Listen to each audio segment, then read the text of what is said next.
Pas de pays sans paysans, pas de nourriture sans agriculture. Des slogans qui résonnent en ce moment dans presque tous les pays européens. Les agriculteurs ont l'impression de ne pas être considérés à leur juste valeur. Pourquoi? On voit ça tout de suite.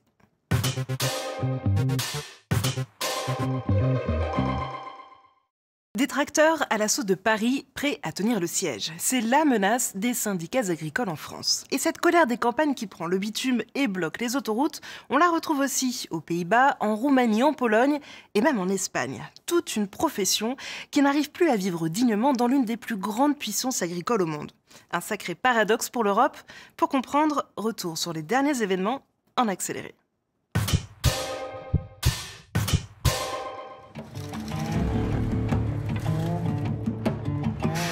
Des cortèges de tracteurs, des routes et des autoroutes bloquées, des rassemblements devant des bâtiments administratifs. La colère des agriculteurs s'amplifie dans une quinzaine de pays de l'UE depuis plusieurs semaines, voire plusieurs mois. En France, ces derniers jours, la mobilisation est de plus en plus importante sur tout le territoire, comme ici à un péage près de Paris avec un ras-le-bol résumé par cet éleveur. Pour l'instant, je n'ai pas entendu réellement des réponses à nos questions. C'est les charges, c'est les coûts de matières premières, c'est le carburant, c'est les charges sociales, c'est les normes environnementales. Le même jour, le Premier ministre Gabriel Attal avait lâché du lest en annonçant la suppression de la taxe sur le GNR, le gazole non routier agricole. Le 30 janvier, dans son discours de politique générale, il a fait comme de nombreux dirigeants européens, essayer de sauver les meubles et rassurer les agriculteurs. Il y a et il doit y avoir une exception agricole française. L'agriculture doute, elle aussi, et elle attend des réponses et des solutions. Nous serons au rendez-vous sans aucune ambiguïté. La France aujourd'hui est le pays européen qui bénéficie le plus des aides de la PAC. En 2023, les agriculteurs français ont obtenu 9,3 milliards d'euros de la part de Bruxelles. Au total, le budget de la PAC s'élève à 53,7 milliards d'euros, soit environ un tiers du budget total de l'UE. Derrière la France, l'Espagne reçoit 6,42 milliards, l'Allemagne 6 milliards, l'Italie 5,34 milliards et la Pologne 4,4 milliards d'euros. Rassemblés à Bruxelles devant le Parlement européen, les agriculteurs sont conscients de ce qu'ils doivent à la PAC, mais ils font bloc pour faire bouger les lignes dans l'UE. Alors, on n'est pas contre Bruxelles, hein, c'est pas ça, mais qu'on tienne compte de notre métier, de comment on travaille. Voyant un peu que ça se mettait en route dans les autres pays, on se dit voilà, peut-être se mettre tous ensemble, qu'on sera plus fort vis-à-vis de l'Europe et on aimerait bien que l'Europe prenne ses responsabilités. La crise agricole en Europe n'est pas près de s'apaiser, elle risque même de s'exporter à l'international à cause de l'accord de libre-échange entre l'UE et le Mercosur, notamment les puissances agricoles que sont le Brésil et l'Argentine. La France s'y oppose, l'Allemagne est favorable, Bruxelles veut poursuivre les négociations et les agriculteurs pour le moment restent suspendus à ces incertitudes. Des accords conclus par Bruxelles et perçus comme une trahison par les agriculteurs. Acheter à l'étranger des produits qui ne sont pas soumis aux mêmes règles que ceux cultivés en Europe, pour la profession, c'est une concurrence déloyale. Surtout qu'aujourd'hui, l'agriculture s'interroge aussi sur son avenir. En Europe, un agriculteur sur 3 a 65 ans ou plus et il est de plus en plus difficile de trouver des jeunes pour reprendre une exploitation. Reportage dans les Yvelines.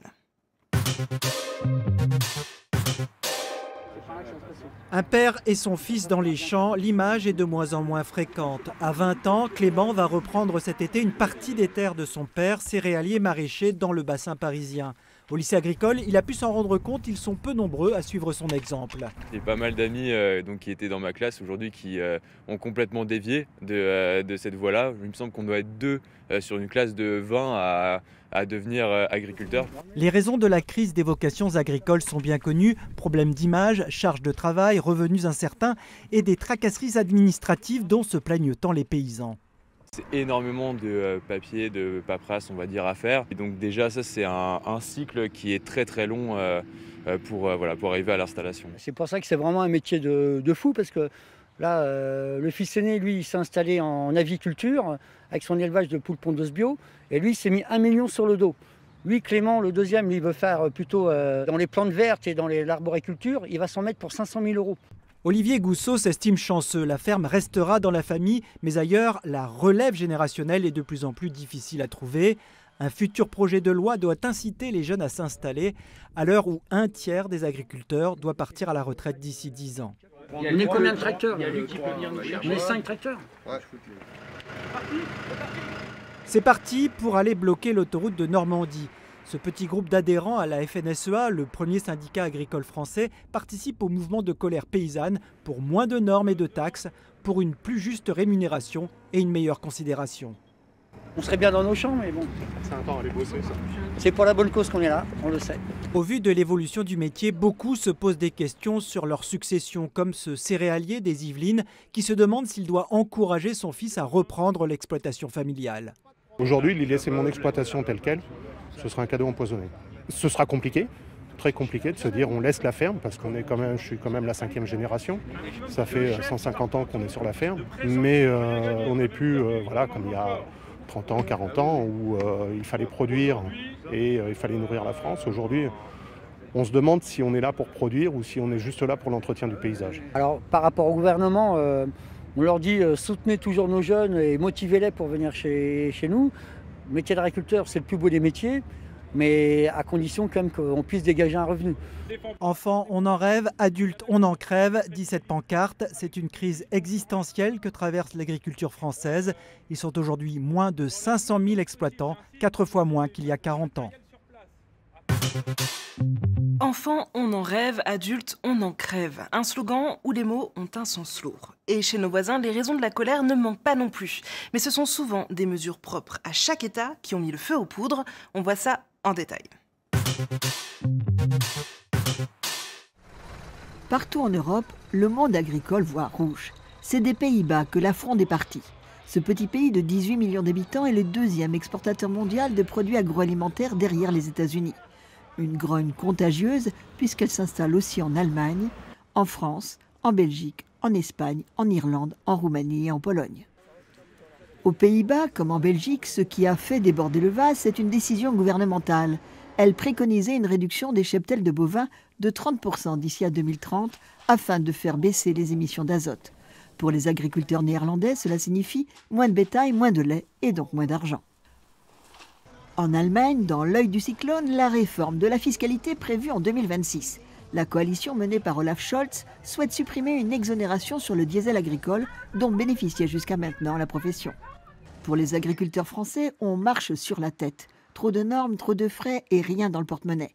Le monde agricole est ballotté entre la hausse des coûts de production et de l'énergie et les obligations environnementales croissantes. Au final, un ménage agricole sur 5 vit en France sous le seuil de pauvreté. Une fronde qui touche également l'Est de l'Europe, Pologne et Roumanie notamment.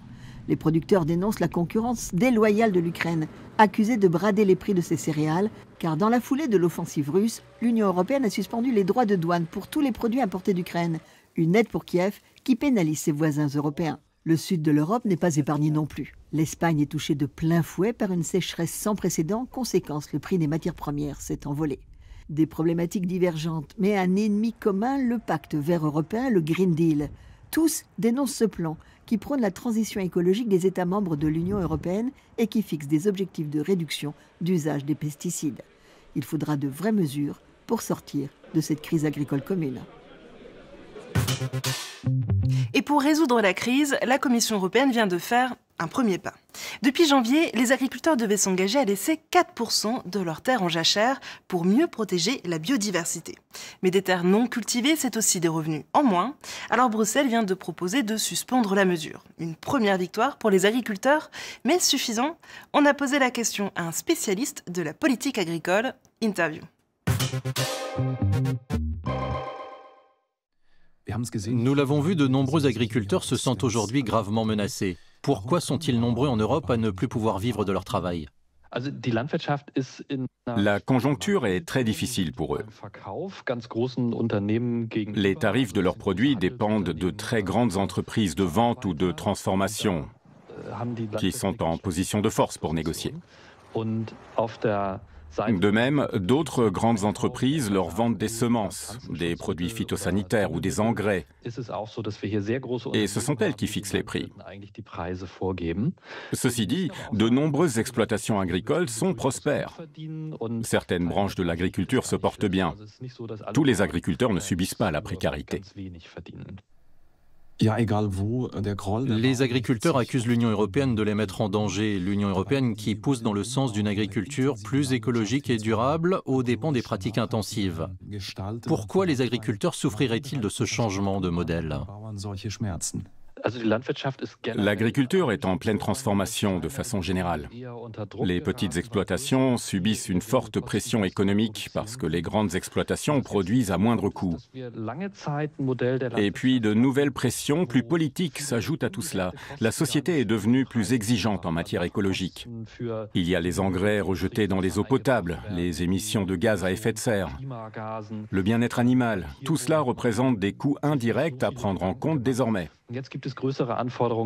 On en demande donc toujours davantage aux agriculteurs sans qu'ils ne gagnent plus en contrepartie. Cela engendre une grande pression, beaucoup de stress.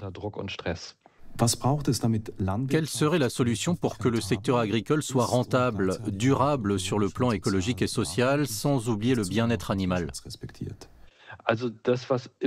Ce qui fait défaut pour le moment, c'est une juste rémunération des agriculteurs pour leurs efforts en matière écologique ou en ce qui concerne le bien-être animal.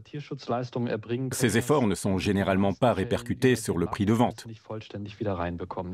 Ceux qui travaillent de façon durable, en respectant au mieux l'environnement et le bien-être animal, devraient bénéficier de plus d'aides publiques, parce que sinon ils n'auront pas de retour sur investissement, à moins de miser sur des produits de niche très spécifiques. Herr Professor Feind, vielen Dank für das interessante Gespräch und einen schönen Abend. Ja, alles Gute. Tschüss. Verdir ou nourrir, pas besoin forcément de choisir. Une agriculture durable avec un salaire décent pour celles et ceux qui la font, ce n'est pas impossible. Je vous conseille de jeter un œil au docu Agriculture et effet de serre sur arte.tv ou YouTube. De quoi patienter d'ici la semaine prochaine. Tchuss, à bientôt.